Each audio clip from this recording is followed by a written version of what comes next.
अस्सलाम वालेकुम। आप देख रहे हैं नाइन ब्रदर इंटरनेशनल। अफ़गानिस्तान की सूरत हाल के बारे में हमारे साथ हैं कनाडा से जी जफ़र साहब, जो बहुत अच्छा तबसरा करते हैं।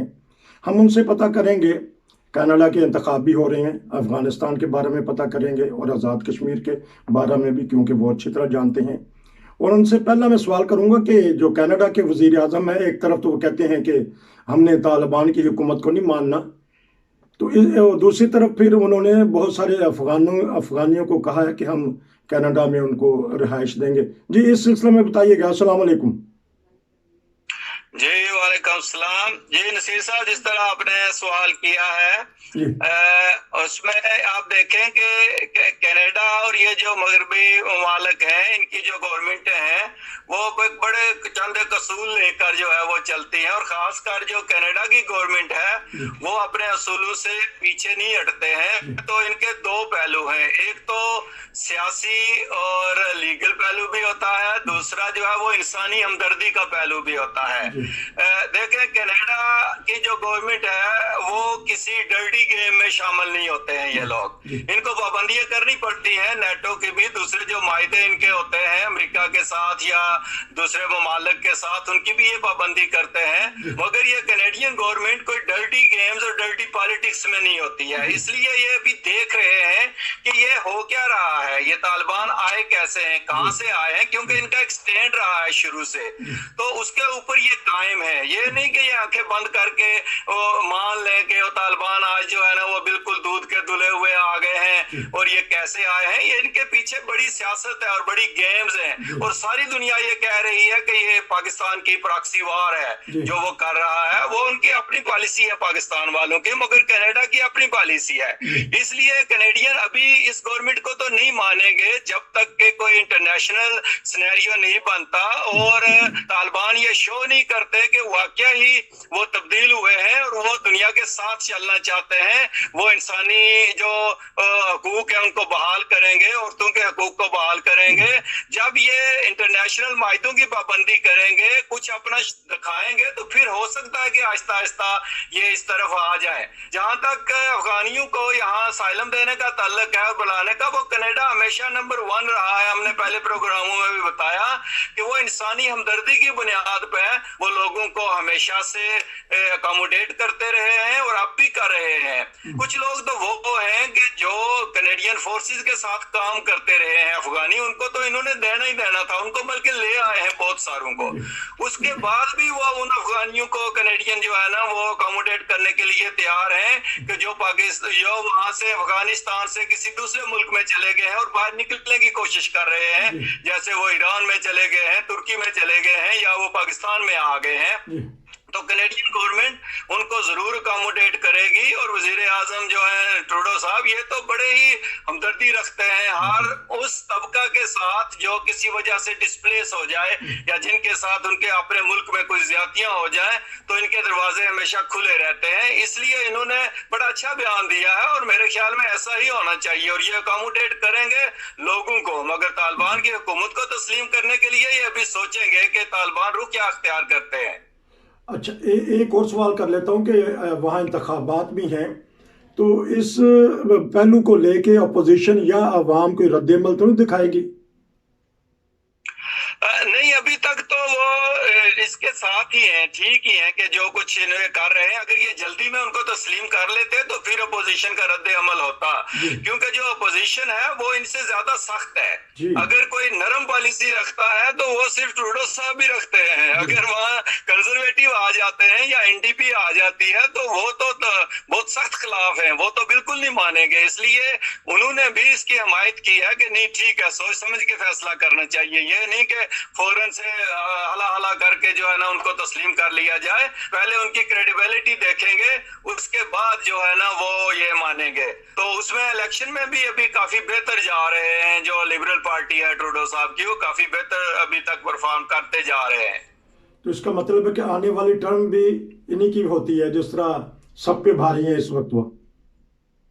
हाँ جی وہ بالکل ایسے ہی لگتا ہے. اصل میں سیٹیں تو یہ پہلے بھی جیت گئے تھے, 155 سیٹیں انہوں نے جیتی تھی, مگر اب یہ اکثریت چاہتے ہیں, 170 چاہتے ہیں.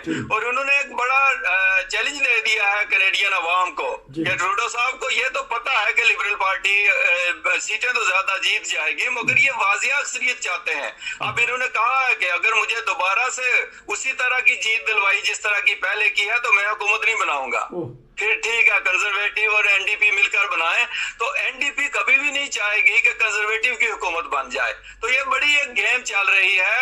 اب اس میں لوگوں پہ بڑا پریشر ہے کہ یا تو انہیں ٹروڈو صاحب کی لبرل پارٹی کو واضح اکثریت دینی ہوگی یا پھر ایک مہلک قسم کی گورنمنٹ بنے گی کہ جو کہ عوام کے فائدے میں نہیں ہے. تو یہ لوگ بڑا سوچیں گے اس بات کے اوپر کہ کیا کریں, کیا کیا جائے. اور ٹروڈو صاحب نے یہی گیم کھیلی ہے کہ انہوں نے کہا ہے کہ مجھے واضح اکثریت چاہیے, جب تک مجھے واضح اکثریت نہیں ملے گی میں حکومت نہیں بناؤں گا. تو اب بال عوام کے کورٹ میں ہے, اب دیکھتے ہیں کہ یہ آگے بات کس طرح بڑھے گی.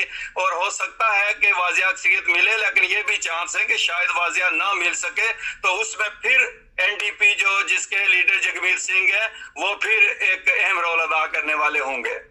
تو پاکستان میں اس کے الٹ ہوتا ہے, وہ کہتے ہیں کہ اکثریت ملے یا نہ ملے حکومت مل جائے. تو نہیں دیکھیں, یہاں بڑے اصولوں کی بات چلتی ہے. یہاں جو ہے وہ دیکھیں کہ کوئی یہ نہیں چاہتا. ابھی بھی دیکھیں اگر ٹروڈو صاحب الیکشن کا اعلان نہ کرتے تو ان کی حکومت کو گرانے والا کوئی بھی نہیں تھا. کسی نے نہیں کہا تھا کہ ہم تمہاری حکومت کو گرا دیں گے, یا کوئی خطرہ بھی نہیں تھا اتنا. لیکن چونکہ وہ اکثریت چاہتے تھے تاکہ وہ اپنی پالیسیاں امپلیمنٹ کر سکیں, ان کو بل پاس کرانے میں باقی چیزوں میں تھوڑی دشواری آتی تھی. این ڈی پی ساتھ دیتی تھی مگر ان کے اپنے پریشر بھی تھا, وہ انہوں نے اپنی ووٹنگ بھی بنانی ہے, اپنے نمبر بھی بنانے ہیں. اس لیے لبرل یہ چاہتے تھے کہ ہمیں واضح اکثریت ملے تو پھر ہم جو ہے نا وہ اپنی, تاکہ ہمارا کام اپنی پالیسی جو ہماری ہے منشور ہے جو ہمارا, اس کے مطابق ہم چل سکیں. تو یہاں بڑے اصول کی سیاست ہوتی ہے, بے اصولی نہیں کرتے یہ لوگ. کیونکہ آپ کے پاس وقت تھوڑا ہے تو اس تھوڑے وقت میں یہ بتا دیجیے گا, کیونکہ آپ آزاد کشمیر کی پالیٹک کو اچھی طرح جانتے ہیں, وہاں کیا کھچڑی پک رہی ہے؟ دیکھیں حالات بڑے پرامن ہو گئے تھے. صدر جو ہے نا وہ بن گئے بیرسٹر سلطان محمود صاحب, نیازی صاحب جو ہے نا وہ عمران خان صاحب کے کہنے کے مطابق جو ہے نا وہ وزیر اعظم بن گئے. مگر اب جو نئی ڈیولپمنٹ ہوئی ہے اس میں ایک نیا عہدہ کریٹ کیا جا رہا ہے جو کہ آئین کے مطابق نہیں ہے, وہ ہے نائب وزیر اعظم کا عہدہ. اور اس میں جو عمران خان صاحب کے فیورٹ ہیں سردار تنویر الیاس صاحب, جو کہ پہلے وزیر اعظم کے لیے کینڈیڈیٹ تھے سلطان محمود صاحب کے مقابلے میں, ان کو نائب وزیر اعظم بنایا جا رہا ہے. اور کہا یہ جا رہا ہے کہ پارلیمانی امور جو ہے وہ وزیر اعظم نیازی صاحب چلائیں گے, اور جو باقی امور ہیں وہ سارے سیاسی امور, وہ یہ مینجمنٹ کے امور وہ چلائیں گے تنویر الیاس صاحب, جو ان کو نائب وزیر اعظم بنایا جا رہا ہے. مگر بیرسٹر صاحب بھی اس کے اوپر ڈٹ گئے ہیں کہ میں نے آرڈیننس جاری نہیں کرنا ہے, آئین میں تبدیلی کرنی پڑے گی. اور عبدالقیوم نیازی صاحب بھی اس کے اوپر خوش نہیں ہیں, کیونکہ یہ بڑی عجیب بات ہے کہ جب آئین میں ایک چیز نہیں ہے تو اس کو آپ کریٹ کر رہے ہیں. بات وہی ہے کہ عمران خان صاحب وہ چاہتے ہیں, وزارت امور کشمیر وہ چاہتی ہے کہ ٹھپا ان کا لگے, نیازی صاحب آگے جو ہے نا ڈمی بن کر بیٹھے رہے بزدار صاحب کی طرح, اور سلطان محمود صاحب بھی چپ کر کے بیٹھے رہے صدارت پریزیڈنٹ ہاؤس میں, اور کچھ بھی نہ کریں, اور کام ہم کرائیں اپنے بندے سے, یا وزیر امور کشمیر جو ہیں وہ گنڈاپور صاحب وہ کام کریں, یا چیف سیکرٹری کام کریں. تو یہ بات آزاد کشمیر کے لوگوں کو بھی ایکسپٹ نہیں ہوگی, اور خاص کر بیرسٹر صاحب جیسے جو سیاستدان ہیں وہ اس کو, بے شک وہ صدر بن گئے ہیں مگر وہ اس کی مخالفت کریں گے. اور اب دیکھتے ہیں کہ اگر پاکستان والوں نے زیادہ زور دیا اس بات پہ کہ نائب وزیر اعظم بنایا جائے گا تو پھر حالات خراب بھی ہو سکتے ہیں. تو آپ کا خیال ہے کہ مرکز مداخلت کرنا چاہتا ہے آزاد کشمیر کی حکومت میں؟ اصل میں یہی تو یہ سیاسی چالیں ہوتی ہیں کہ جہاں پاکستان چاہتا ہے کہ, اور جو عمران خان صاحب کی پالیسی ہے وہ کسی سٹرونگ آدمی کو چاہتے نہیں ہے کہ وہ آگے آئے اور وہ وزیر اعلیٰ بن جائے یا وزیر اعظم کسی جگہ کا بن جائے. وہ یہ چاہتے ہیں کہ جس طرح کا کام وہ کرنا چاہتے ہیں, مضبوط آدمی آگے وزیر اعلیٰ نہ ہو, کوئی ان کو اپوز کرنے والا نہ ہو, پالیسیاں ان کی چلیں, ان کے جو خاص ایک کارندے ہیں جو گروپ ہے وہ جو پالیسیاں ان کی امپلیمنٹ کرنا چاہتے ہیں وہی اوپر ہوں, وہی کام کر رہے ہوں, آگے فیس کے سیونگ کے لیے کوئی اور ہو सामने किसी और को खड़ा किया जाए और बैकग्राउंड में आर्डर कहीं और से आ रहे हों।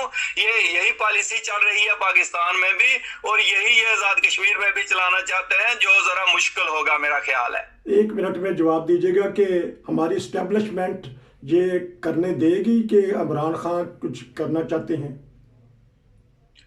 देखें, आजाद कश्मीर में जो चीफ सेक्रेटरी होता है वो पाकिस्तान से अपॉइंट होकर जाता है। वो तो एक किस्म का वो वजीर आजम आजाद कश्मीर से भी ऊपर उसकी अथॉरिटी होती है और सदर से भी ऊपर होती है।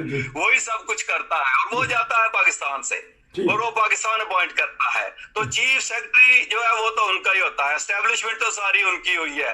तो क्या करेंगे वो लोग? या आर्डर तो यहाँ से जाते हैं, जो बिग बॉस है, जो पैसे देते हैं, जो बजट देते हैं, तो उनकी भी मजबूरी होती है आजाद कश्मीर वालों की, मगर वो कुछ चीजों पे स्टैंड लेते हैं। और जिन लोगों ने सियासत करनी होती है, खासकर बैरिस्टर सुल्तान महमूद साहब ने, और नियाजी साहब शरीफ आदमी है, मगर वो भी एक ऐसे कबीले से ताल्लुक रखते हैं जो डट जाए तो बड़े डटते हैं।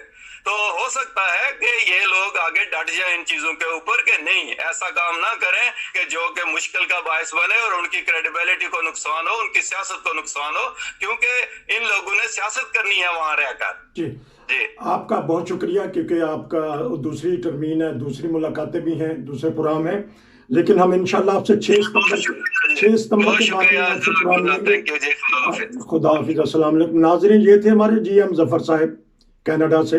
वो बता रहे थे कनाडा की हुकूमत की पॉलिसी, वहाँ के इंतखाबात के बारे में। वो बता रहे थे आज़ाद कश्मीर के जो हुकूमत है उस बारे में कि पाकिस्तान की जो मरकज़ी हुकूमत है वो मुदाखलत बाज़ दफ़ा कर देती है, जिस तरह वो पंजाब में या सिंध में या दूसरे इलाके में। तो इस सिलसिले में वो बातें कर रहे थे। उम्मीद है कि आपको ये प्रोग्राम पसंद आएगा। फिर हम आपसे कहेंगे कि अगर आप भी कोई तबसरा करना चाहते हैं, आप भी कोई सियासी या दीगर पहलू पे बात करना चाहते हैं, तो 9 बदर इंटरनेशनल से रब्ता कीजिए। नसीर को इजाज़त दीजिए। अस्सलाम वालेकुम।